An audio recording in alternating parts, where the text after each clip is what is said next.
like a fair game. You pay for a chance to test your basketball skills, then collect prizes for making baskets, right?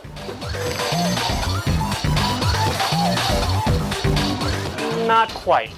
The hoop looks normal from here, but it's actually bent so that it's very difficult to make a basket. It's a scam designed to take your money. In this game, nothing is as it seems. Some don't understand the game. They're willing to risk their money for a chance to show off their skills. But they don't realize that they can't win big. It's all about money. And the booth operator always walks away on top. This isn't really a game. It's not fair, and the normal rules don't apply. It's a trick, a con, and it only works on someone who doesn't know that.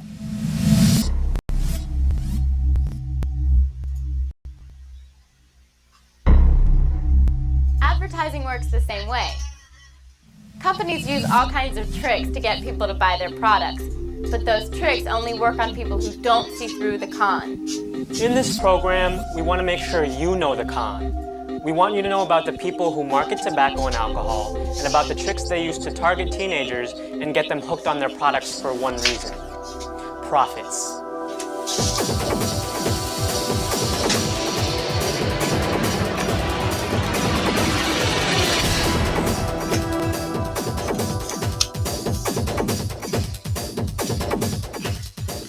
Alcohol has always meant big money. When it was banned in the 1920s, people were willing to risk their lives for the profits that could be made by selling it illegally.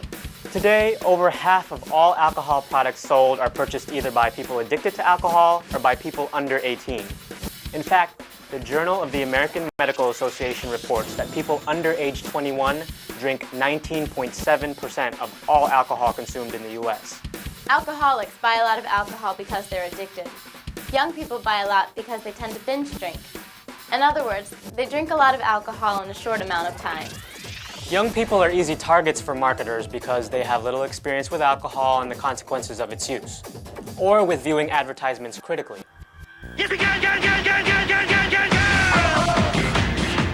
When we took a look at alcohol advertising on television, we saw that the average teen saw somewhere in the neighborhood of 250 alcohol ads on television in 2001. 30% of the teenagers saw probably close to 800 alcohol ads in television. I think there's plenty of room to question the motives of the alcohol industry at times, the way that they are designing and targeting their advertisements. One way companies reach out to teens is through careful placements of TV ads. They're technically not supposed to be advertising during youth-oriented programs, but they know that young people watch many adult shows too. One TV market study found that ads for alcoholic beverages could be seen during 13 of the 15 most popular shows with teenagers. The bottom line is teens are seeing a lot of alcohol ads. They're growing up in a culture in which alcohol ads are in their face, in their ears, every single day. There are also strict regulations prohibiting advertising in magazines that reach teens, but new studies show that the alcohol industry gets around these regulations in the same way. There are a lot of alcohol ads, actually, that are showing up in many places that young people look at. So a lot of magazines that are appealing to younger people have quite a few alcohol ads, which is sort of interesting since you're technically not supposed to be able to buy it until you're 21. With their high numbers of young readers, it's no wonder that alcohol companies spend billions of dollars advertising in magazines like Sports Illustrated, Vibe, and Rolling Stone. 1/3 of Rolling Stone's readers are between 12 and 20 years old for one. Newsweek has a teen readership of 3 million, and about 5.8 million teens read Sports Illustrated. When we looked at magazines for the year 2001, we saw underage youth saw 45% more beer advertising and 27% more distilled spirits advertising than adults. One study found that for every million more readers ages 12 to 19 a magazine had, it also had 60% more ads for liquor or beer. That's because companies realize how lucrative the youth market can be. And that's why you won't see alcohol ads in a magazine without a lot of teen readers, like Good Housekeeping. How often do you read Good Housekeeping? Never. Never? Never read it. So how often do you read Fine Woodworking? Have you heard of it? No. How often do you guys read Good Housekeeping? Never. Never? What about you? Neither. No? Why not? Don't own a house? Never. Never. No. Companies also spend a lot of money advertising in magazines like Time, though it may not seem like a magazine many kids read. However, Time sells thousands of copies of their magazine a week to schools all over the country as a social studies resource. That means that the alcohol and tobacco companies that advertise inside it have direct access to teenagers. Do you know how much the alcohol industry spends a year on advertising?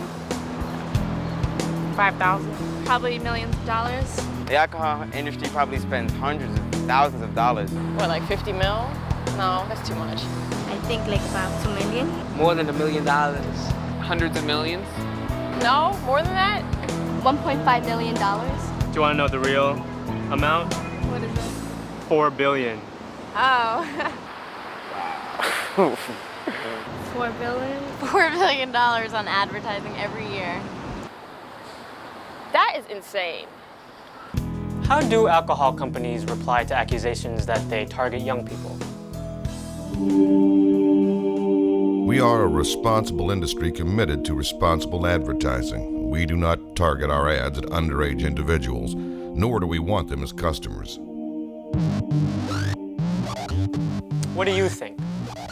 I think it's irresponsible because they have billboards and stuff like that everywhere, and kids are always in the street and they see it, so they think it's cool because they see nice-looking models and stuff drinking it. So. When you see commercials on TV, they'll have a little message at the end saying please drink responsibly. They put it in their ads, but really it's all the same thing. I mean, they want people to drink. Alcohol companies make drinking look like a safe, sophisticated, grown-up, and sexy thing to do. That's very appealing to teenagers, which helps boost the company's sales. There's an added bonus in attracting young customers.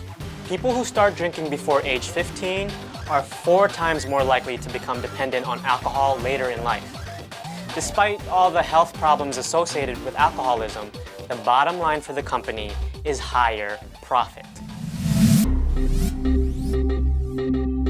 Public documents prove that tobacco companies knew as early as 1963 that thousands of their best customers would die because the product they were selling was deadly. Yet they did not stop selling tobacco, warn their customers, or even admit what they knew.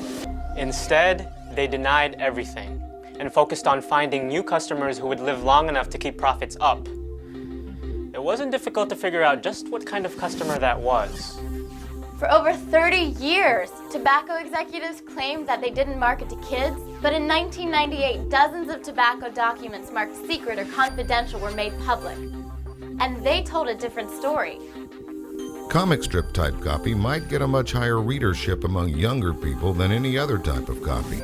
We have been asked by our client to come up with a package design, a design that's attractive to kids. If our company is to survive and prosper over the long term, we must get our share of the youth market. In my opinion, this will require new brands tailored to the youth market. The base of our business is the high school student. They did target youth. They made advertisements that would specifically appeal to young people. They studied which kids were more likely to become smokers. They studied how to get that message through to them. And at Philip Morris, we had a fellow who wrote many, many papers about the next crop of smokers, as they called it. Do you recognize this box of cigarettes? Yeah, I see it around sometimes in stores. Are you sure? Look closer. Yeah? The warning's a little bit bigger. The warning sign. Yeah, the warning. Okay, what's different about the warning sign? It tells you that it can kill you, that can cause lung cancer and heart In disease. big letters. In big letters, right? Yeah. This pack of cigarettes is from Europe, where companies must use large, attention-getting warning labels. American tobacco companies are still fighting this idea. If tobacco advertisers had to devote a similar amount of space proportionally to all their ads, this is what they might look like. Such a warning would be hard to miss, and tobacco companies are afraid they might make consumers think twice about buying their cigarettes. Why do you think the tobacco companies are fighting to keep the warning label off? So people could keep smoking so they can have more money. If they put that on the cigarette box, then people might not buy it as much. They don't want people to really think that it's bad for you. It's supposed to make you feel good. To get to younger kids, for more people to smoke, just for the money. Today, most adult smokers have a favorite brand, and tobacco companies know that. Advertising dollars are best spent on young people who haven't yet chosen a brand. It's like an investment for the company. The more kids who get hooked on a company's brand, the more money that company will rake in for years to come. The existing smoker doesn't need an ad. He knows all the products. He knows what he likes to smoke. It's the initiation of the smoking habit that is the basis for the advertising. Like the alcohol industry, tobacco companies research which demographic is reading what magazines. It's not surprising that companies don't advertise cigarettes in, say, a woodworking magazine, because they know that teenagers aren't likely to see them. Magazines like Motor Trend, Maxim, InStyle, and Cosmopolitan are much more promising. Although they are officially adult magazines, they are also popular with teens. Each one's audience is composed of over 25% teenagers. Out of these two magazines, which would you be more likely to read? That one. Cosmo? That's me. I would go to fashion. Fashion? Yep. Cosmo? I guess because it has about fashion and stuff we want to hear about. Cosmo. I have that one in my car. I would read Sports Illustrated. Sports Illustrated. And I read Motor Trend too. You'd read the Motor Trend one? I'm down with the Sports Illustrated. Ads for alcohol and cigarettes are reaching teenagers. But what's more important is that the advertising is having a powerful effect. Do you think that the ads for alcohol and cigarettes affect you? No. No. No? I've never seen any tobacco or alcohol. Is there? Oh my God. Yeah, there's one. I didn't even realize it was in there. I know Absolute and stuff like that from the ads and things like that. And I always think they're clever. All of us take a look at advertising and say, we're too smart for that. That doesn't influence us. Again, what happens is it's the creation of the culture, it's the creation of the environment. It's an environment that says, this is how you have a good time, this is part of what it means to be an adult, and that all is very attractive to young people. According to researchers, young people who are more exposed to alcohol ads drink more and more often than those who are less exposed. It applies to cigarettes too. 88% of teen smokers buy the three most heavily advertised cigarette brands, while only 47% of adults buy the same brands. Tobacco companies realize what an important effect advertising has on youth, and they're spending more than ever to make sure their ads reach teens. Cigarette advertising reached an all-time high of $11.2 billion in 2001. So can you guys list 3 brands of cigarettes for me? Cool. Okay. Newport. Newport. Marlboro, Camel, and Newports. Newport. Marlboro. Marlboro. Camel. And Parliament. Recent landmark studies have shown if you use alcohol, your brain is actually more likely to react to ads featuring alcohol. Dr. Susan Taper from the University of California in San Diego explains. We looked at teenagers who had already been drinking, and some of them drinking to the point where they were having some problems. And then we looked at kids who had only maybe tried alcohol a couple of times. And the kids who had been drinking fairly regularly and kind of heavily, when they were shown the pictures of the alcohol advertisements, their brains just lit up. And their brains did not do that when they were looking at the ads of soda pop and other juice and stuff. Now combine this information with a recent report that found teenagers saw more ads on television for alcohol than potato chips, fruit drinks, sneakers, and jeans. The average young person was exposed to 245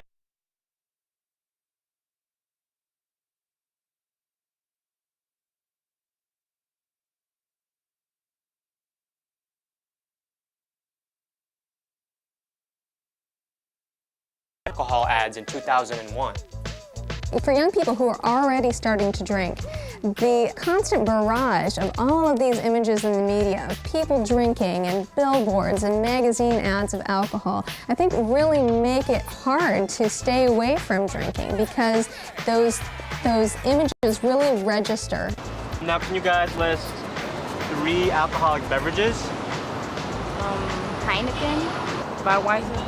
Heineken, Corona. Corona, Budweiser. Smirnoff. Smirnoff, there's Grey Goose, and there's Absolute.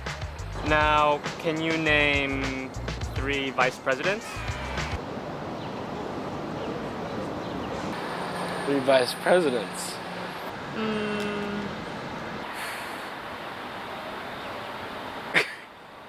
George Washington.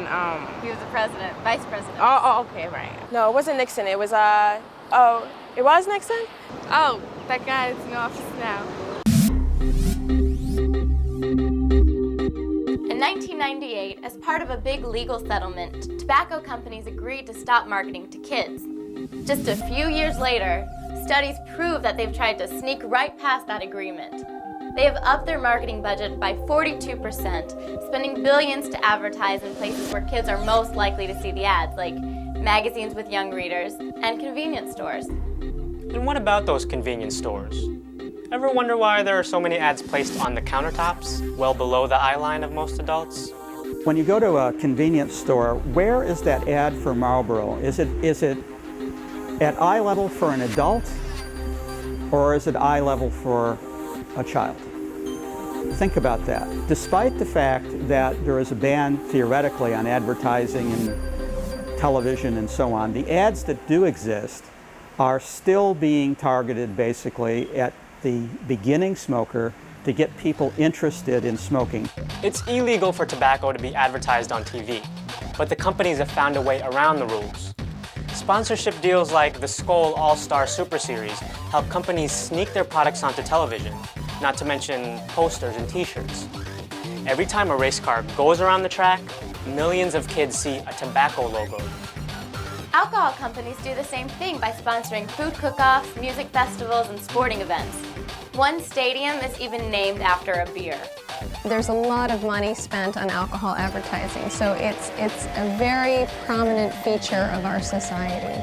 The last numbers available showed $1.57 billion spent on radio, television, and magazines. But then there's the advertising and the marketing in the so-called unmeasured media. Rock concert sponsorships, bass tournament sponsorships, auto racing sponsorships, rodeo sponsorships, community festival sponsorships. In fact, it's been estimated that for that $1.57 billion in measured media, the industry is spending another 2 to 3 times that amount on unmeasured media. Okay, I want you to tell me about the packaging of these 2 bottles. They look very much the same. They have the same label, Smirnoff, the same design. Okay. I mean, I really couldn't even tell the difference. I guess it's a way of hooking people. It's just, they want to get, let's hook them on this first, then they'll go to the vodka. This bottle may look like it contains Smirnoff vodka, but it's actually Smirnoff Ice, another way liquor companies try to reach young people.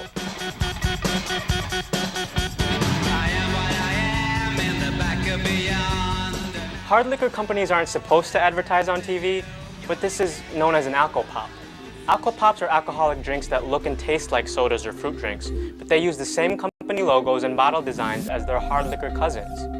It's a way to attract young drinkers who don't like the taste of alcohol. Even though Alcopops aren't hard liquor, they get a liquor company's name right into your living room. They want you to make a jump from this to this. Of course, the alcohol companies are really borrowing an idea from the tobacco companies. Ever heard of menthol cigarettes? You probably think menthol is added for flavor, right?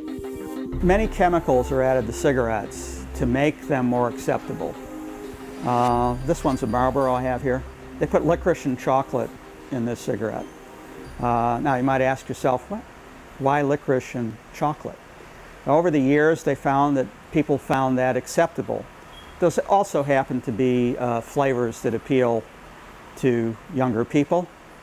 They also happen to have chemicals in them that make it easier to inhale.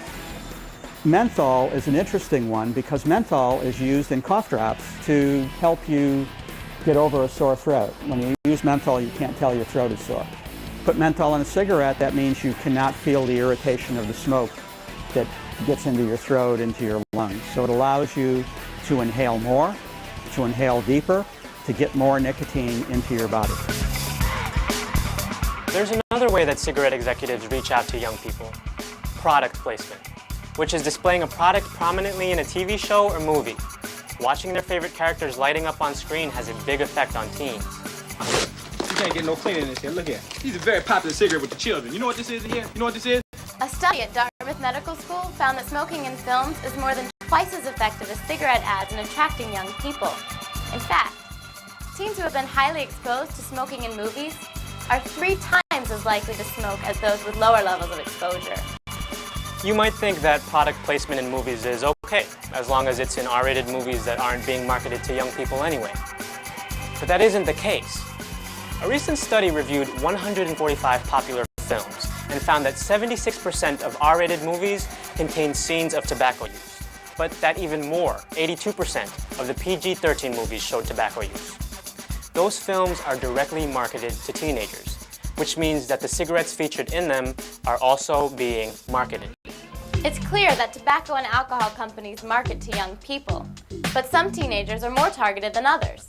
Studies show that Hispanic teens are at least 24% more likely to see alcohol advertising, making them a lucrative target group. However, it's African American teens who are most targeted. The industry markets more heavily to them than any other young group.